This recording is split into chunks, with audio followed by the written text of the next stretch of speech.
All right, let's talk about book smarts versus street smarts. You know the classic image, right? The brilliant professor who's totally lost in the real world and the slick operator who can navigate any situation with pure instinct. But what if that's not the real story? What if the real struggle isn't between two kinds of people, but between two ways of thinking that are going on inside your own head? Let's dive in.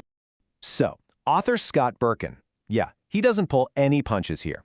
For him, it is no contest. Street smarts, that gut feeling, that ability to read a situation in real time, that's what really matters. It's about practical experience, not theory. And you gotta admit, that's a pretty compelling argument. But is it really that simple?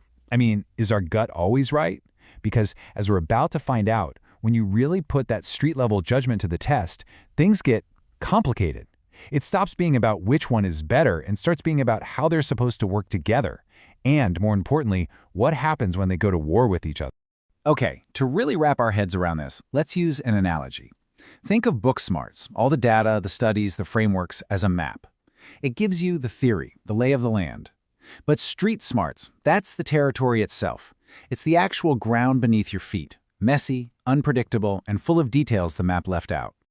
So this whole map versus territory thing leads us straight to a really fundamental question in psychology. When it comes to your life, who do you really think is in control? In psychology, this idea is called your locus of control. It's basically a fancy way of asking, do you believe that you are the one making things happen, or do you believe that stuff just happens to you? And this one belief, it turns out, changes absolutely everything about how you see the world. So let's go back to our journey metaphor. Are you the driver, with your hands firmly on the wheel, believing that your choices and actions determine where you end up? That's an internal locus of control. Or are you the passenger, just along for the ride, believing that fate or luck or other people are the ones really steering the car? That's an external locus. Now, on the surface, being the driver seems like the way to go, right? And the research totally backs this up. People with a strong internal locus of control, people who believe they're in charge, tend to be more motivated, they achieve more, and they have that classic street-smart confidence that they can make things happen. But, and this is a huge but, here comes the twist. What happens when that confident driver is steering with absolute certainty, but they're reading the map completely wrong? This is where we get into what one famous 1976 study called being knee-deep in the big muddy, a dangerous trap set specifically for those confident drivers. And this is the million-dollar question, isn't it? What happens when that powerful sense of being in control, that driver mindset, actually convinces you to double down on a terrible decision? You know, when all the warning lights are flashing, all the signs are saying, wrong way, but your ego just pushes the accelerator to the floor. I mean, look at this quote. It just perfectly captures the terrifying stakes. This was a diplomat, George Ball, warning President Johnson not to escalate the war in Vietnam.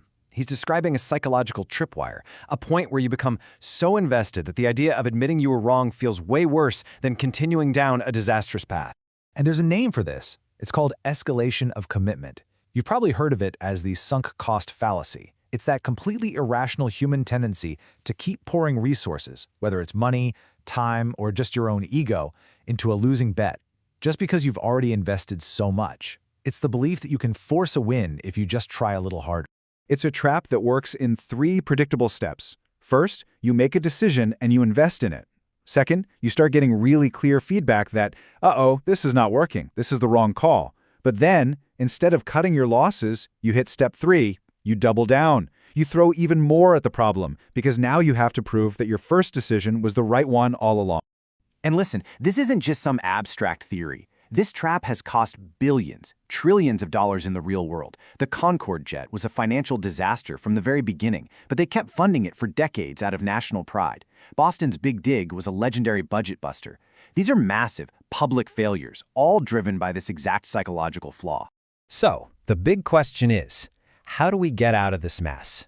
How do we learn to use both the map and our own eyes to actually get where we want to go? Well, it all comes down to finding the blind spots that both book smarts and street smarts can create for us. When you lay it all out, the trade-offs become crystal clear. Book smarts, relying on the map, helps you see the big picture. But the danger is you can get stuck in paralysis by analysis, or worse, you ignore what's happening right in front of your face. On the flip side, street smarts, the driver's mindset, is great for taking action, but it's so vulnerable to that escalation of commitment trap. Clearly, neither one is perfect on its own. And check out this example of trusting the map over the territory. It's about parenting. Imagine you're a parent, and you're seeing something with your own child. You have direct observational data, but you ignore it because you read a book or a study that said something different, and you trust that abstract, population-level advice more than your own gut instinct about your own kid. That's a really scary blind spot. So where does this leave us? Well, the ultimate goal isn't to pick a side in the book smarts versus street smarts debate. The real goal is to achieve what you might call practical wisdom. It's about learning to use the map, the books, the data, the theory, to get a general sense of things. But when it comes down to it, you have to trust your own eyes to navigate the actual real-world territory you're in. I found this quote from a commenter in one of the articles, and I think it just nails the whole idea perfectly. Street smarts kept me alive, book smarts explained why. See, it's not one or the other. It's a partnership. Your instincts, your experience, that keeps you safe in the moment. And the knowledge, the book smarts, that gives you the framework to understand what happened and learn from it. That's the perfect synergy. So I want to leave you with a question to chew on. Think about your own life right now, your job, your relationships, any big project you're working on. Where are you following a map, a plan, an assumption, some advice you got that just doesn't seem to match the reality you're actually experiencing? Where is the map clashing with the territory?